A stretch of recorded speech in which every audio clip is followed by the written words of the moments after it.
como se deu a formação da nossa rocha calcária de Orolândia,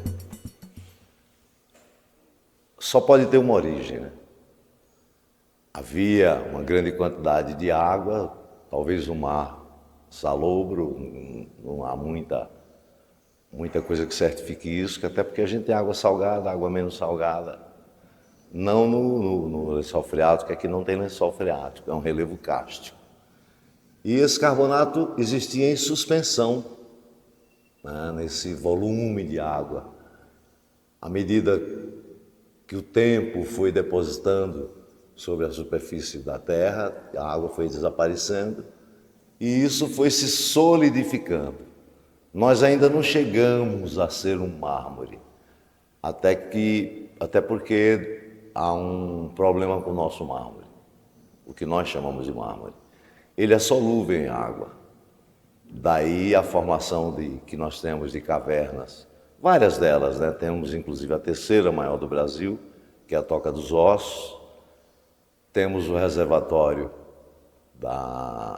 do Poço Verde, que é um patrimônio que a gente até quando criou o Código Municipal de Meio Ambiente, juntamente com outros pontos importantes, tombou.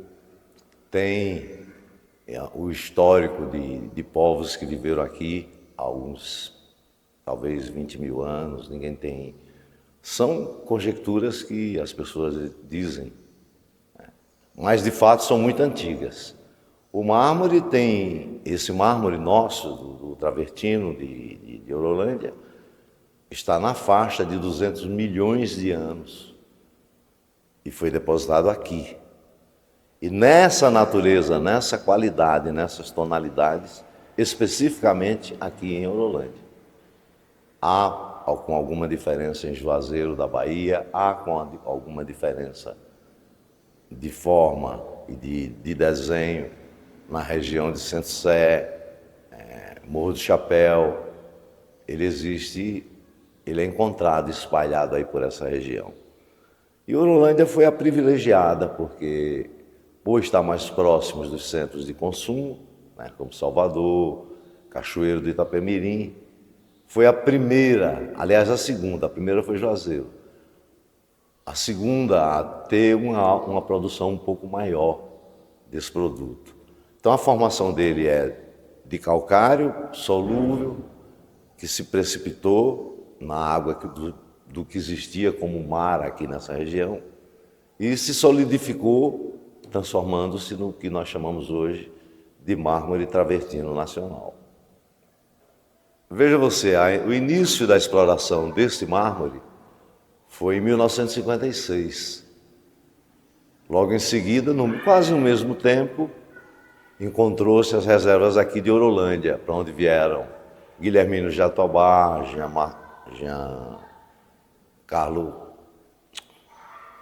seu Gianfranco Biglia, juntamente com Zé Castro e outros que entraram aqui quando a exploração era ainda muito predatória. Eles usavam explosivos, a quebra do lajedo era feita com pichotes, são pedacinhos de ferro de aço temperado. Eles furavam e colocavam em fila, depois batiam, o mármore se abria e eles iam formando os retângulos e os cubos que depois eram levados, a maioria um pouco para Salvador, mas a maioria para Cachoeiro do Itapemirim. E lá eles eram desdobrados em chapas e vendidos no Brasil inteiro, onde alcançavam um preço, naquele tempo, maior do que hoje e proporcionalmente, né, ao que representa a moeda hoje e o que representava naquele tempo. O que isso causou? Causou trincas. Hoje você vai tirar blocos aqui na região. Ele já trinca por natureza.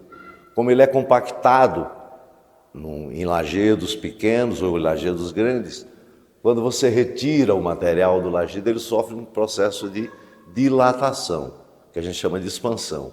Nesse sofrer da expansão, noite diminui de tamanho, dia aumenta de tamanho. Ele corre o risco de sofrer trincas. E por não alcançar no mercado um preço, né, que remunere a atividade, tanto de beneficiamento quanto de extração, ele se tornou um material praticamente impossível de dar lucro. Mas a gente continua na luta.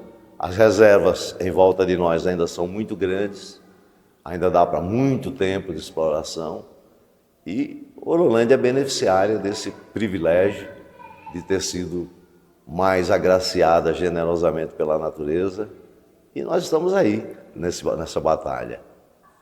Após esse período mais primitivo de extração, surgiu o corte com fios helicoidais. Eram fios de aço que tinham lengadas de 50 metros, dirigidas para um lado, depois dirigidas para o outro. E se usava água e areia. Para vocês terem uma ideia, a média de avanço de corte com o fio helicoidal, que vinha normalmente da Espanha, depois se fabricou no Brasil, era de 3,5 centímetros por hora. Agora, já com o uso de fio diamantado, mesmo com as máquinas artesanais que nós desenvolvemos aqui, o avanço de corte é na ordem de 150 centímetros por hora. Então, multiplicou por quanto? Não sei dizer aí, não teria que fazer essa conta. Mas é muito mais produtivo hoje do que no passado. É uma pena que antigamente só se tirava do mármore a parte mais bonita, ou que eles julgam mais bonita, né? Já que não, no meu entendimento, isso é um entendimento pessoal, não significa que ninguém concorde comigo, mármore, as coisas naturais não têm defeito, elas têm características. Se você olhar para uma coruja, eu acho lindo. Tem pessoas que vão achar feia, mas aquilo é uma característica da formação da coruja, a forma física dela, né? É aquela mesmo. Ela não é feia nem bonita, ela é naturalmente daquele jeito. Assim também a rocha natural. E ao longo dos anos que eu estou aqui, já vamos para 26 morando aqui. Minha ideia era de que nós direcionássemos o setor beneficiador e também minerador para um aproveitamento maior dos rejeitos das pedreiras.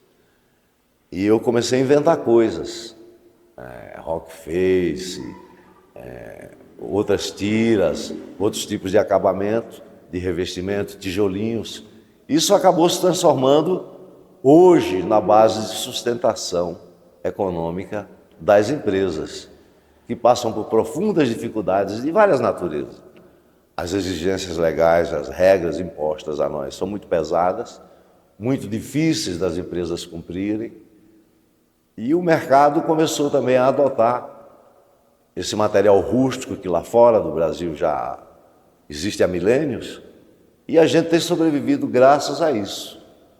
Porque se fosse apenas e tão somente o comércio de chapas polidas, como era no passado, não existiria mais nenhum motivo para se explorar mármore em Horolândia. Porque aumentou o volume de trincas, o material não compensa até lá, não alcança preço. E essas técnicas mais modernas, né, de extração, fazem uma produção N vezes maior do que era no passado, quando se tirava o bloco artesanalmente, manualmente. Até o carregamento de um bloco de 25, 30 toneladas era feito manualmente. Eles usavam uma carregadeira como rampa de aço, né, feita de trilhos, e eram puxadas num guincho manual até chegar em cima do caminhão. Aí eles usavam alguma madeira que tivesse possibilidade de fazer o bloco escorregar para o centro do caminhão, depois corrigir algum defeito. E assim vem vindo. No setor de beneficiamento, já existe uma tecnologia mais moderna do que mesmo a serrada diamantada em teares de lâminas. Ruth já instalou desses teares, é o pioneiro aqui em Horolândia. Só que ele serra um bloco de mármore numa cala de 45, 50 centímetros por hora. A lâmina diamantada, no máximo 9 centímetros por hora, estourando 10 centímetros, dependendo da dureza do mármore. Então muita coisa evoluiu. No polimento dele, que antigamente era usado o cimento branco estrutural, Hoje não se usa mais, usa-se resina acrílica. Eu tenho tentado voltar para aquele tempo usando o cimento acrescido do pó de mármore, porque não causaria o dano ambiental que se diz causar pelo manômero de estireno que deixa a resina líquida, né? Nós somos acusados de muita coisa, inclusive de contaminar o subsolo de Orolândia, quando Orolândia não tem subsolo. Ela tem cavernas acumulativas. Quando a chuva vem, ela penetra e naquelas cavernas ela se acumula. Mas não tem um lençol freático no subsolo, um impedimento de que a água se expanda, se afunde mais. Não existe isso aqui. Mas disso também nós somos acusados, até de contaminar o Poço Verde, né, que é a fonte de água mais importante, aliás, a única, né, que nós temos em Orolândia. E Orolândia tem crescido, aumentado sua população, tem muita gente que vem de fora agora com as construções dos parques eólicos. E a gente está enfrentando isso, né, porque é um crescimento desordenado. O desenvolvimento da cidade não acompanha o crescimento, então é uma inchação do município, que hoje tem 22 mil habitantes, me parece, salvo o melhor juízo. E a gente não vê a cidade acompanhar isso. A gente não vê. Se por questões políticas ou por questões culturais, eu não sei. Mas hoje a Orolândia é um polo que agrega muito valor a essa cidade. É pena que ela ainda não tenha se dado conta no todo através das suas administrações do passado. Mas vamos caminhar, né? O tempo nos pertence ainda. Fala agora sobre a importância do mármore na região. Olha, eu não posso precisar para você o número de pessoas que empregam em Orolândia nos setores de beneficiamento, extração, desdobramento, mas ele deve estar par a par com o governo municipal, com uma diferença. Na contratação de funcionários pelo setor privado, leva-se em conta o conhecimento, a meritocracia, o interesse do indivíduo trabalhar. No poder público a gente não tem muito o que dizer, porque a maioria dos cargos são de origem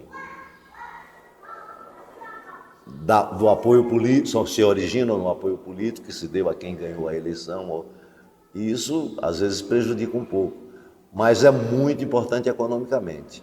Não me recordo agora quantos teares tem, eu acho que devemos estar na casa dos 30, mais o tear de fio de Ruth, que produz igual a 10 teares de lâmina com segmento diamantado. Então, ele tem gerado empregos diretos e empregos indiretos. Mais que 100 motoristas circulam aqui, indo e voltando para todos os lugares do Brasil, levando os produtos que a gente faz, que a gente produz. E o número de empregos com carteira assinada em Orolândia, o setor supera todos os setores da região, todos os setores econômicos da região, inclusive o setor público, porque a gente emprega com carteira assinada. Olha, o pioneiro em exportar, acredito que tenha sido o Gianmarco Biglia. Depois Paulo Roberto exportou, depois a gente exportou lá a partir de Juazeiro, mas para a América do Sul. Para fora, na África, Paulo Roberto já fez exportações, só que a gente não tem um volume para competir lá fora, como outros países, como o Egito, a Turquia, a própria Itália, né, que produz um material similar ao nosso, com algumas diferenças. Então, hoje, eu acho que a exportação está zerada, mas ela é possível voltar, principalmente se nós levarmos o artesanato do mármore para beneficiar pequenas unidades familiares que tenham interesse em produzir isso. Eu tentei essa ideia quando presidi essa associação, mas não foi possível. Aí comecei trazendo coisas que eu via, não inventei nada, trazia coisas novas, logo se espalhava, o preço começa a ter uma demanda boa, depois a oferta se amplia e os preços... Isso acontece em tudo do nosso setor, né? Todo o setor econômico nosso. Nós não temos domínio sobre os nossos preços e nem temos domínio sobre os nossos custos. Isso tem tornado praticamente inviável. Não fosse o aproveitamento dos rejeitos de pedreira e de marmorarias, o setor não se viabilizava mais. Até porque não tem. Nós nunca tivemos uma atividade institucional de divulgação do nosso produto pelos órgãos do Estado, que tanto exigem de nós, mas que, em contrapartida, não nos dão a mesma cobertura. Mas é uma luta que a Sobeg tem que travar, a gente já sofreu muito, né, com as ações das agências reguladoras, do Ministério Público.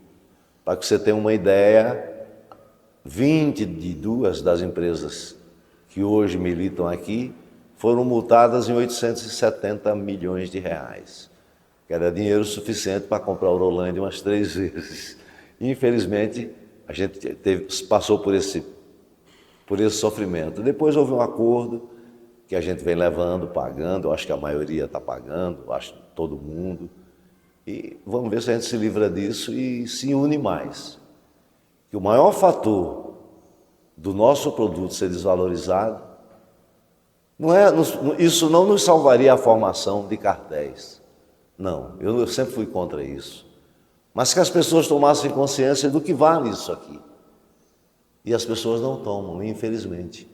Aí quando você lança um produto, gente, vamos manter um preço que nos dê lucro.